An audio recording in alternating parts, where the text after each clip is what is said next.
पहला सेक्शन था reading section. दूसरा सेक्शन जो है इसको राइटिंग स्किल्स बोला जाता है। तो राइटिंग स्किल्स में सबसे पहला और बहुत ही फेवरेट है जो आप लोग जानते भी होंगे, ड्राफ्टिंग द नोटिस। तो यहाँ पे एक मॉडल, ये जैसा कि मैं आपको मॉडल सेट पेपर समझा रहा हूँ, तो इसमें क्वेश्चन है, you are Deepak Kumar, secretary history society DAV Dehradun, write notice for the school notice board inviting names for the trip to Rajasthan. ये नोटिस कर सकते हैं, नोटिस से रिलेटेड बहुत सारे नोटिस कर सकते हैं। नोटिस को जनरली हम लोग प्रेजेंट इंडेफिनिट में लिखते हैं और ये कम्युनिकेशन का साधन है। चलिए, तो नोटिस को हम देखते हैं कि कैसे लिखें। पहला पॉइंट देखिएगा, ध्यान दीजिएगा, नोटिस को लिखने से पहले लिख लीजिएगा या पहले बॉक्स बना लीजिएगा, कब पर डिपेंड करता है, पर नोटिस को हमेशा बॉक्स में लिखना है। सबसे पहले हम लोग यहाँ पे हेडिंग दी है नोटिस का। सबसे पहले जो भी इंस्टीट्यूट है या जो भी स्कूल है उसका नाम लिखा जाता है। फिर इसके बाद हम ये नोटिस किसके लिए लिख रहे हैं उसका नाम लिखा जाएगा, जैसे यहाँ लिखा हुआ ट्रिप टू राजस्थान। फिर बोल्ड लेटर में हमको नोटिस लिखना पड़ेगा। याद रखिएगा, नोटिस लिखने में जो भी प्रोसेस है, अगर प्रोसेस को फॉलो करते हैं तो आपका मार्क्स इसमें नहीं करेगा।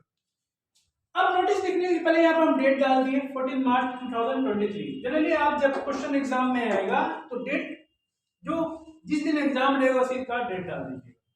नोटिस सिंपल वे में लिखना है, ऐसा नहीं कि बहुत ज्यादा टफ लिख रहे हैं नोटिस, हम लोग को समझने है। Our school is organizing a trip to Rajasthan for 5 days and 5 nights for the students from class 11 to 12 on 20th March 2023. The school buses will take the students from the school at 10 a.m. for the trip. The fee for the trip is 2,500 for each student. Interested student, please give their name to their respective class teachers. For the further details, please contact your class teachers. याद रखिएगा, notice बहुत ज्यादा पेचीदा मत लिखिएगा और बहुत ज्यादा एक्सटेंडेड फॉर्म में नहीं लिखिएगा, क्योंकि हर वर्ड का लिमिट दिया हुआ है। अगर वर्ड को वर्ड के लिमिट से लिखिएगा तो आपका समय बचेगा और आप एग्जाम में अच्छा भी कर सकते हैं। लास्ट में आपको साइन देना जरूरी है, साइन अगर नहीं देते हैं तो इसमें भी आपका मार्क्स कटेगा। देखिए यहाँ पर इसका जो पोस्ट है स्कूल सेक्रेटरी है और ये जो लिखा है दीपक कुमार। चलिए, तो इस तरह का नोटिस का प्रैक्टिस करना पड़ेगा आपको अधिक से अधिक, क्योंकि मॉडल पेपर से यही नोटिस आ जाए तो जरूरी तो नहीं है, पर हाँ अगर आप 4 या 5 या 10 नोटिस का प्रैक्टिस कर लेते हैं तो आगे हम बढ़ते हैं। उसी में देखिए एक और दिया हुआ है, एक अच्छी बात आपके लिए कि नोटिस यहाँ 2 दिया रहेगा, आपको लिखना को 1 है। एक क्वेश्चन और है, you are the student of class 12 Mizo Senior Secondary School as well. You lost your wrist watch in the school. Draft a suitable notice for the school notice board giving the details. Generally इस तरह का notice पहले syllabus में हटा दिया गया था। ये नोटिस का जो टाइटल है उसका नाम है लॉस्ट एंड फाउंड। क्या नाम है? Lost and found. तो यहाँ पर इसका रिस्ट वॉच बुला गया है, तो ये जो टाइटल में आएगा ये टाइटल का नाम है लॉस्ट। लॉस्ट फाउंड में हम लोग देखते हैं कि कैसे इसको लिखे। इसको भी हम डब्बा में डाले हैं, ऊपर हेडिंग बना दिए इसका Mizo senior secondary school Aizawl का नोटिस है, डाल दिए और यहाँ पर लिख दिए lost lost lost. It means ये डायरेक्ट आपको अट्रैक्ट कर रहा है कि जो नोटिस लिखा हुआ है लॉस्ट के लिए कुछ भुला गया है उसके लिए लिख रहे हैं। सिंपल सा यहाँ लैंग्वेज में लिखेंगे हम लोग, अ silver colour maxima watch wrist watch was lost in the school canteen on 13th March in the recess. जैसा घड़ी है उसका जैसा फिजिकल एग्जिस्टेंस है उसको बताना है, कहाँ भुलाया और कब भुलाया है ये बताना है। It is an automatic stop watch features, कुछ उसके बारे में बता देना जिससे जिसको ये मिले वो आराम से बता सके। Whoever find it can submit it to the undersigned, जो भी नीचे साइन दिया हुआ उसमें आपको साइन देना है। The finder will be suitably rewarded by the principal. अगर आप रिस्ट वॉच को पहुंचा देते हैं तो सुटेबली आपको रिवार्ड दिया जाएगा प्रिंसिपल। यहाँ पर आपको जो भी नोटिस लिखा है उसका नाम दिया हुआ है, लड़की है तो रिंकी है, लड़का है तो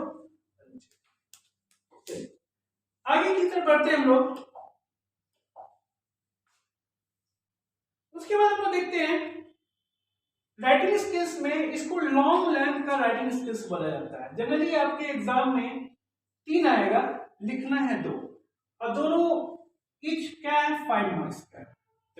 पहला क्वेश्चन है आपको लेटर लिखना है। जनरली अगर आपके दिमाग में ज्यादा कुछ नहीं आ रहा है तो आप एक दिमाग में सेट करके रखिएगा कि लेटर टू द एडिटर तो आएगा ही आएगा, पर लेटर टू द एडिटर का टॉपिक बहुत लंबी है।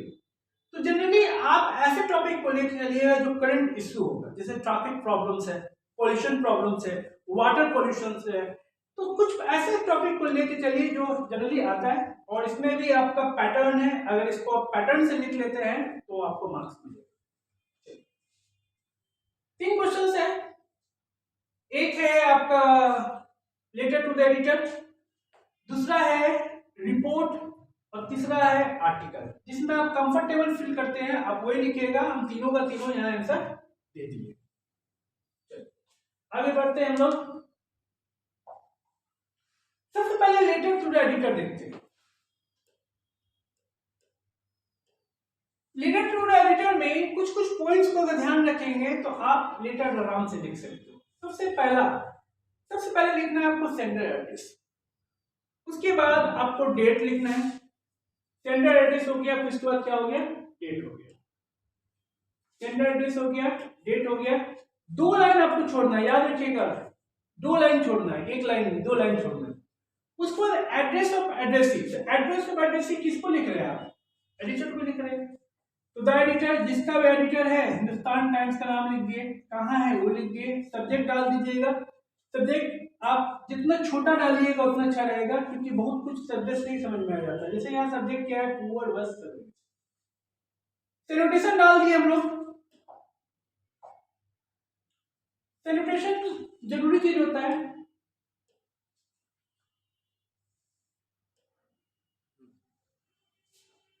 सैल्यूटेशन में क्या है, रिस्पेक्टेड सर, रिस्पेक्टेड मैन, आप कुछ भी लिख सकते हो। सबसे पहले क्या करते हैं हम लोग, इंट्रोडक्शन देते हैं। मतलब अगर हम नोटिस ये लेटर लिख रहे हैं तो इसमें क्या पहले आना चाहिए, I am regular follower of the stream daily, hence writing this letter to you in order to highlight the issue I have recently faced with the poor bus service in the town। अगर आपको लिखने नहीं आता है तो ये ना point को आप याद कर लो, इस पॉइंट को ही आप सभी जगह लिख सकते हो। और ऐसे लिखने का बहुत सा तरीका है, जिसको इंग्लिश आता है वो कुछ भी कर सकता है। पर ये वीडियो उन लोग के लिए भी है जिनको कुछ नहीं आता। अगर जिनको कुछ नहीं आता है तो इस वीडियो को आप अच्छे से अगर देख लेते हैं तो इतना तो कंफर्म है कि 50 से 60% मार्क्स आपका आ जाएगा। और मॉडल टेस्ट पेपर है, और इसी similar model test paper 1-2 video और मैं बना कर दूंगा। तो ये आप लेटर है, इसको आप स्क्रीनशॉट लेके पढ़ सकते हो, देख सकते हो और समझ सकते हो। लेटर में 8 पॉइंट जनरली होता है। पहला तो आपका सेंडर एड्रेस, उसके बाद डेट होता है, फिर उसके बाद एड्रेस ऑफ एड्रेस होता है, सब्जेक्ट होता है, सैल्यूटेशन होता है, बॉडी कंटेंट होता है, फिर कॉम्प्लीमेंट्री कर। आगे फिर बढ़ते हैं हम लोग। लेटर के बाद मेरा रिपोर्ट है। जनरली रिपोर्ट को पास्ट में लिखा जाता है, जो चीज हो चुका है। मान लीजिए आपके स्कूल में कुछ हुआ, कोई इंसिडेंस हुआ, या योगा अवेयरनेस का प्रॉब्लम हुआ, या ब्लड डोनेशन का प्रॉब्लम हुआ। रिपोर्ट और आर्टिकल, रिपोर्ट को जनरली पास्ट में लिखते हैं और आर्टिकल को हम लोग प्रेजेंट। तो यहाँ पे जो क्वेश्चन है योगा अवेयरनेस पर क्वेश्चन, तो योगा अवेयरनेस पर क्वेश्चन है। आप सबसे पहले यहाँ पर बनाइए, इसका डेट डालिए, फिर उसके बाद आप इसमें टाइटल डाल सकते हैं। फिर जो ये रिपोर्ट किए वो लिखे हैं स्कूल की तरफ से, उसका नाम डाल सकते हैं। जैसे यहाँ नाम मैंने डाला है दीपक स्पोर्ट्स।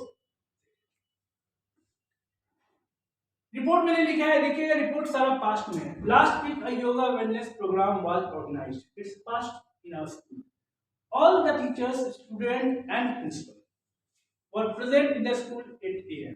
जनरली इसको आपको पढ़ के आपको बताना नहीं है, बस हम आपको एक तरीका बताएं कि इस तरह से रिपोर्ट लिखा जा सकता है। और देखिएगा इसमें कहीं भी प्रेजेंट नहीं है, पूरा पास्ट में। यानी अगर आपका रिपोर्ट अगर आपको बहुत अच्छा से लिखना है तो आपको करना क्या है, सिंपल पास्ट। क्या करना है, सिंपल पास्ट। सिंपल पास्ट अगर आप रिकवर कर लेते हो तो आपका रिपोर्ट हो जाएगा। आगे बढ़ते हैं। एक इसमें आर्टिकल भी है, आर्टिकल का नाम है excessive use of computers bye children. अभी के जनरेशन में क्या है, कंप्यूटर एक एडिक्शन हो गया है। अगर छोटा बच्चा खाना खाना है, नहीं खा रहा है ना, तो पेरेंट्स को कंप्यूटर दे देता है, और कंप्यूटर का छोटा रूप अभी मोबाइल बोल सकते हो। तो उसी बेस पर आपका आर्टिकल लिखा हुआ है। तो आर्टिकल्स में बस हमको लिखना है कि क्या क्या उसकी प्रॉब्लम है और उसका सॉल्यूशन कैसे निकालते हैं। जनरली आर्टिकल को 2 पैराग्राफ में लिख सकते हैं, जैसे कि मैंने यहाँ स्टार्ट किया, एक टाइटल दिया है excessive use of computers bye children, कि जो आर्टिकल लिखे उनका नाम लिख दिए हैं भाई मोहन या Maneka. As we know, computers are necessary, but sometimes, especially for children, they become addiction. उनको पता है कि कंप्यूटर बहुत जरूरी है, पर कभी कभी क्या है, लत पड़ जाता है, एडिक्शन हो जाता है। और लत और आदत में यही अंतर है कि आदत अगर था तो आपके लिए अच्छा है, पर अगर लत हुआ तो आपके लिए। तो ये मैंने आर्टिकल लिखा। आर्टिकल के बाद हमारा नेक्स्ट पेज में देखते हैं हम लोग क्या है।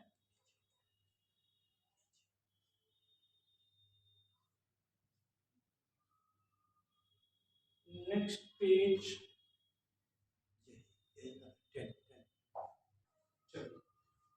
आर्टिकल्स को हम लोग यहाँ पर खत्म किए। आर्टिकल्स मैंने यहाँ खत्म हो गया, इसको लिखने का प्रैक्टिस कीजिए। और बहुत सारे स्कूल में ये कहा गया है कि मॉडल पेपर का अगर आप सॉल्यूशन लिख के लाते तो 10 मार्क्स मिलेगा, और ऐसा कुछ मेरे स्टूडेंट ने कहा है, तो उन्हीं के डिमांड पे ये मॉडल पेपर का सॉल्यूशन मिला, हम आपको दिए वीडियो बना के, आप इसका आंसर लिख के स्कूल से 10 मार्क्स। चलिए सेक्शन सी में चलते हैं हम लोग। सेक्शन सी में कुछ ज्यादा नहीं है, इसमें हमको बस सेक्शन सी में आपका जो विस्टास ऑफ फ्लेमिंगो जो बुक है उससे कुछ क्वेश्चंस है। घबराने वाली बात यह है कि क्वेश्चंस मात्र 5 है, लिखना 3। तो क्वेश्चन मात्र 5 है, लिखना 3, और चैप्टर्स बहुत सारा है, अप्रोक्स 20 से प्लस चैप्टर होगा, विस्टास का, फ्लेमिंगो का, या पोएम का ले लीजिए आप। तो उससे आपको 5 क्वेश्चन दिया रहेगा और 5 क्वेश्चन में 3 लिखना है। तो हो सकता है कि जो क्वेश्चन मैं आपको मॉडल पेपर में दिया हुआ, जो सॉल्यूशन मैं बता रहा हूँ या जो मैं पढ़ाया हूँ, तो शॉर्ट क्वेश्चन कीजिएगा, लेंथी क्वेश्चन करने की जरूरत नहीं। चलिए सबसे पहला क्वेश्चन देखते हैं। What was on sale on the roadside stand? एक पोएम है A Roadside Stand, जो सड़क के किनारे दुकान रहता है। मैंने बच्चों को पढ़ाया था, बताया था कि रोड साइड स्टैंड में जो दुकान है उसमें क्या क्या बेचने के लिए रखा गया। तो आंसर है the road side stand offer for sale the ordinary things of daily use. जो डेली यूज में ऑर्डिनरी थिंग जिसमें इन्वेस्टमेंट कुछ नहीं है। They included wild valise, wooden gourd, the quarter of gallon, crook neck gourd. ये सब कुछ सामान है जिसको रखा है वो बेचने के लिए, और ये सामान ऐसा है कि कोई खरीदते नहीं। तो ये प्रॉब्लम है गरीब का। फिर नेक्स्ट है हु वाज राजकुमार शुक्ला। आप एक चैप्टर पढ़े होंगे, चैप्टर का नाम था इंडिगो, ठीक है। इसमें एक तरह से ये short biography of Gandhi ji का है, तो उन्हीं से ये क्वेश्चन आया है। Who was Rajkumar Shukla, why he is described as being resolute. Resolute मतलब होता है दृढ़ संकल्पी, जो अपने बात पर अटल रहता है।